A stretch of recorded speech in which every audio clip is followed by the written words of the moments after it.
আপনার নাম না বললে হয় না। আপনি তো এই এলাকার বাসিন্দা। এই এলাকার বাট নাম বলতে চাচ্ছি। আচ্ছা আচ্ছা। আর আন্টি মানে আপনিও তো এখানকারই, জি, আপনার কি আমরা হয়? দুইজন। এটা আমার আয়া।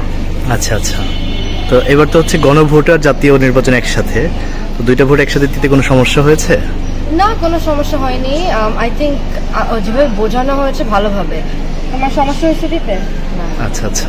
মানে গণভোট সম্পর্কে আপনার কোনো ধারণা আছে? মানে গণভোট যে গোলাপি হচ্ছে ভোটের প্রতি কোনো তোমার আইডিয়া আছে? আইডিয়া নাই হবে। আচ্ছা আচ্ছা, এটা দিয়েছেন। আর আপনার কোনো ধারণা বা আপনি কিভাবে দেখছেন গণভোটটাকে? আই থিঙ্ক গণভোটটা অনেক ইম্পর্টেন্ট। It's reform. রিগার্ডলেস কোন পার্টি আসুক, এটা হচ্ছে to constitutionally structure and change. So যে পার্টি আসুক না কেন, one party should not hold that much power. তো এটাই হচ্ছে, that is why I think গণভোটটা খুবই ইম্পর্টেন্ট। আচ্ছা আচ্ছা। আপনি কি স্টুডেন্ট নাকি জব করছেন? আমি স্টুডেন্ট। স্টুডেন্ট মানে কোথায় পড়ছেন কি বলা যায়? আমি লন্ডনে পড়ি। আচ্ছা, লন্ডনে। জি। আর বাংলাদেশে তো অনেকদিন পরে একটা নির্বাচনে বলা চলে যে একটা উৎসবের আমেজ এসেছে। মানে আপনার অভিজ্ঞতা কি, এর আগে যে নির্বাচন হয়েছিল এবার কোনো পার্থক্য দেখছেন?